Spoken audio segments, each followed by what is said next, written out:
Hello, it's Jen Healy, and it's day 26 of this Fearless Challenge, and there's just a couple days left. Wow, what an incredible journey it has been, and kudos to those that have stuck to the practice and showed up every day for the last 30 days. It's been a huge challenge, and I've really stretched myself to share deeper levels and things about me that you may not know and things that are important to me.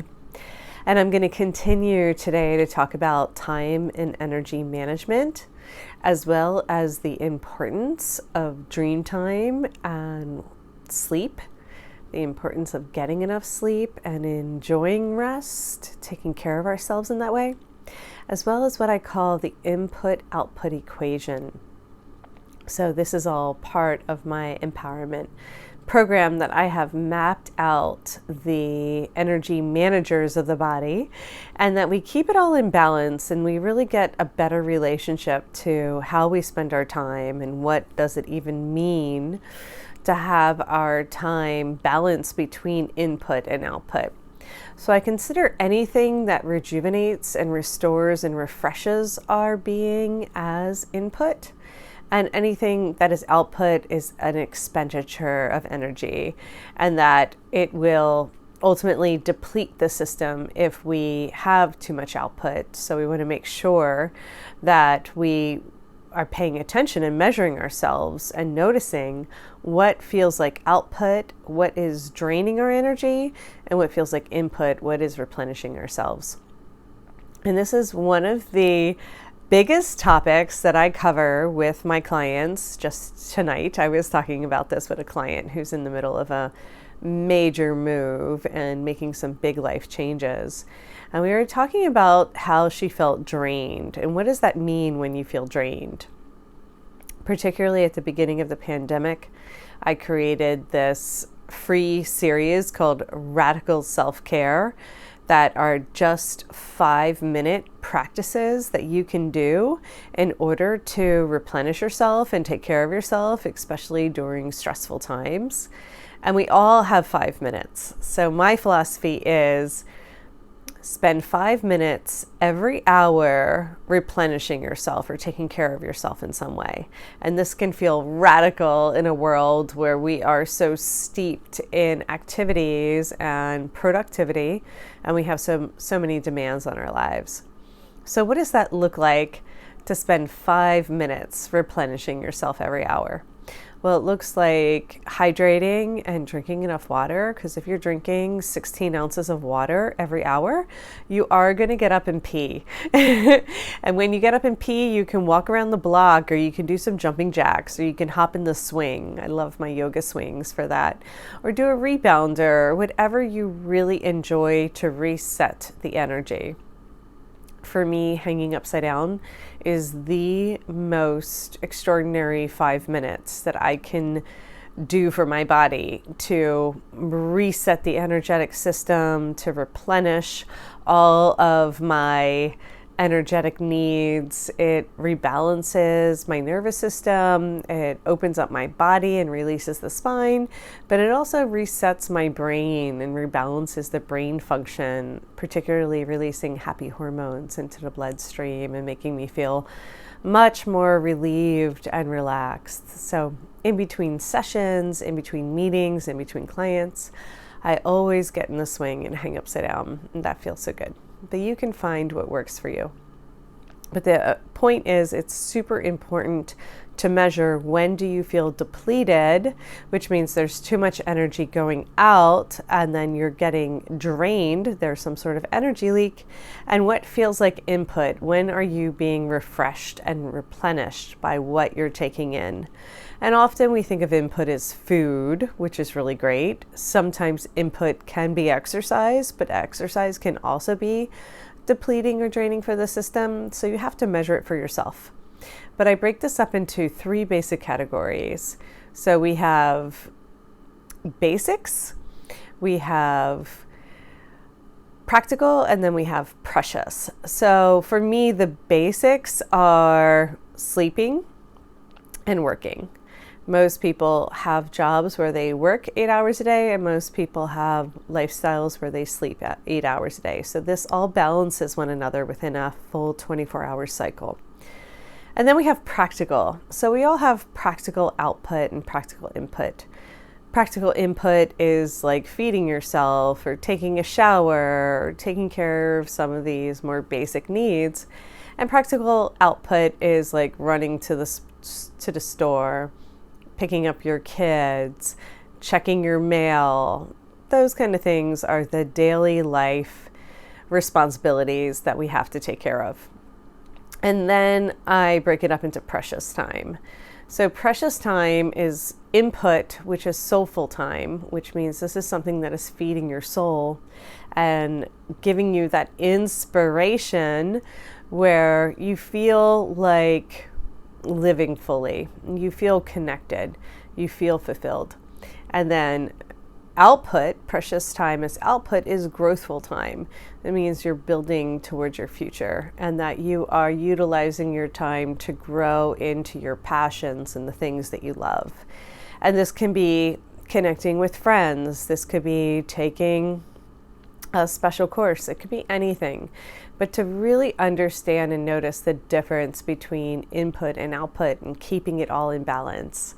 So I have this input-output equation that I'll share with you guys so you can follow that.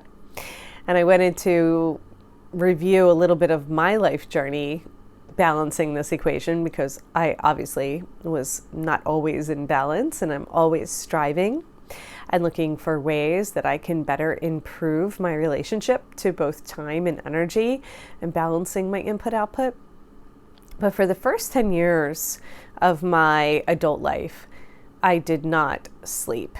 And I thought if I just slept half as much as everybody else, I could get twice as much done. And it was like bucking the system. But I realized that had major repercussions where if I only slept 4 hours instead of 8 hours, I might get twice as much done. But it affected my mood, my attitude, it affected my overarching well-being, and it obviously affected my physical body, which led to these severe injuries and these limitations at a very young age.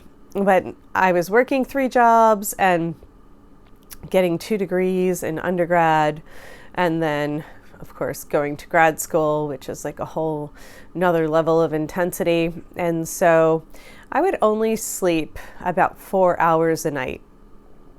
And I wasn't a very happy person, and it did not serve me on a soulful level. I didn't have any free time to take care of myself. I was just overdoing, over exercising, over everything. And this greatly impacted my health and well-being. So what I have learned from that experience and this connection to the higher planes and my source energy is that if we don't honor the natural cycles and the natural laws in which energy flows and the way that these principles impact our daily lives, then we go into energetic debt. And energetic debt is similar to like a bank account. If we aren't replenishing ourselves and refreshing ourselves regularly, then we start to extract that energy from our cells. We extract it from the physical body, which will lead to some sort of illness or ailment. And if we keep going into energetic debt, we start extracting it from our relationships and our interactions with others where our relationships don't go well. And then if we keep going from there, we start extracting the energy from our surroundings and our community, and we see a breakdown in the whole cultural structure. So we're kind of born into a society where it is encouraged to go into energetic debt and also to go into monetary debt. As you can see, most of our systems are based in this model of going into debt and then having to spend your lifetime paying things off. Where I really feel like for me, when I keep things in balance and I stay true to my energetic systems and body, then I don't go into debt. And so I like to live debt-free, where I'm accumulating and restoring my reserves so that I can come full. And this is actually a really big deal in terms of the amount of stress and pressure we put on ourselves when we do go into debt. So part of this equation of getting proper amounts of sleep is to also honor the dream time and what we actually gain from the dream time and the importance of sleep. So what I was told and what I learned is that sleep is not just for the body to rejuvenate and to rest. Sleep is an opportunity for our physical form to go into hibernation mode, to go into this kind of down mode. And when we do that, our soul is free to explore. Our soul can return to the higher planes and play within the astral realms. And this is a really important part of balancing the amount of time that we spend active, like with the sun, and then restorative, like with the moon cycles at nighttime. So dream time is incredibly important for processing the subconscious patterns and information that gets built up during our active time and our human time on the planet. So dreaming, I am an active dreamer and a very, we'll just say, intensive dreamer, a passionate dreamer. And dream time is so incredible and such a huge part of my reality that a lot of my subconscious actually works itself out and plays itself out in the dream time. And this is one of the ways that we can start to shift and change the energy to build off what I was talking about last time with the QHHT, is we can actually work with the dream time and work within the dream worlds. What I was told back in 2009 when I was really exploring this concept of working with the dream world is that I'm extremely active in my dream cycles. So I woke up feeling very depleted and very tired because I was working with some high-level beings in terms of shifting the energy within the quantum worlds.